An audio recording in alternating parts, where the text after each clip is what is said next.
اور میرا سوال یہ ہے کہ نمازوں میں لذت اور دعاؤں میں سوز کس طرح پیدا کر سکتے ہیں؟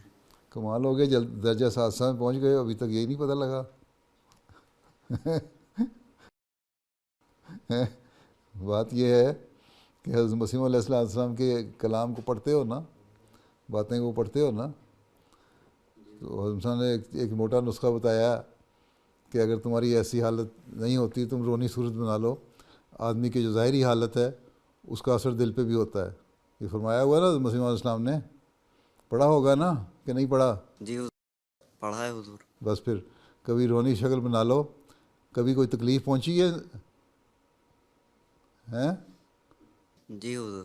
پہنچتی ہے نا، بس کبھی کبھی اس تکلیف کو سامنے رکھ کے دعا کر لیا کرو تو پھر بھی رکت پیدا ہو جاتی ہے، پھر باقی دعاؤں کی طرف توجہ پیدا ہوتی ہے۔ پھر اگر صرف درد ہو دوسروں کے لیے تو ان کے درد کو سامنے رکھ کے دعا کرو تو اس سے بھی توجہ پیدا ہو جاتی ہے دعا کی طرف۔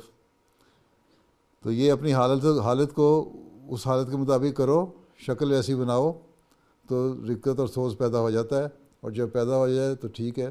آج کل ایک مربی کا کام یہ ہے، ایک مبلغ کا کام یہ ہے کہ اس نے اپنی زندگی وقف کی ہے، اور اس کا سب سے بڑا چیلنج جو ہے اس کے سامنے وہ یہ ہے کہ ساری دنیا کو اسلام کی حقیقی تعلیم سے روشناس کروانا ہے، آشنا کروانا ہے۔ اس کے لیے بہت بڑا ایک چیلنج ہے۔ جب اس چیلنج کو غور کرتے ہوئے انسان اللہ تعالیٰ کے حضور جھکتا ہے اور مانگتا ہے، اور پھر یہ کہتا ہے کہ میں نے اپنے آپ کو وقف کیا کہ میں اس کام کو پورا کروں اور میں سلطان نصیر بنوں خلیفہ وقت کا، اور میں نے ایک عہد کیا ہوا ہے، میں کس طرح عہد پورا کروں گا، تو ایک درد پیدا ہوگا دل میں۔ اس درد کو پیدا کریں گے تو آپ کی توجہ پیدا ہو جائے گی دعاؤں کی طرف۔ صرف ذاتی درد کے لیے دعائیں نہ کیا کریں، بلکہ جماعتی درد پیدا کر کے بھی دعائیں کریں، تو اللہ تعالیٰ پھر ذاتی مسائل کو بھی حل کر دیتا ہے۔ ٹھیک ہے؟ اور بار بار بار بار ایاک نعبد و ایاک نستعین کا ورد کیا کریں۔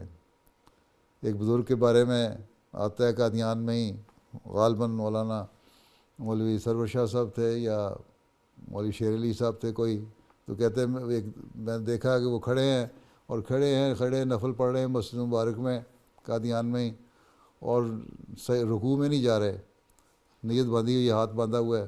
کہتے میں قریب جا کے گیا، ہلکا ہلکا وسپر کر رہے تھے ایاک نعبد و ایاک نستعین کہہ کہ وہ اتنا زیادہ رکت آری ہوئی تھی ان پہ کہ اسی فکرے کو لے کے وہ 15 منٹ دہراتے رہے۔ تو یہ تو نماز میں جو مختلف حالتیں ہیں، آپ لوگ اس پہ غور کریں، اگر ماشاءاللہ جامعہ میں پڑھنے والے ہیں اور دین کا علم بھی ہے، اور جو نماز کے الفاظ ہیں ان کا ترجمہ اور مطلب بھی آتا ہے، اس کی تشریحیں اور تفسیریں بھی پڑھی ہوئی ہیں، تو جب اس پہ غور کرتے ہوئے آپ پڑھیں گے اور بار بار دہرائیں گے تو ایک ایسی حالت اور ایک کیفیت پیدا ہو جاتی ہے پھر انسان میں بار بار دہرانے سے کہ خود ہی رکت طاری ہو جاتی ہے۔ ٹھیک ہے؟ جی حضور۔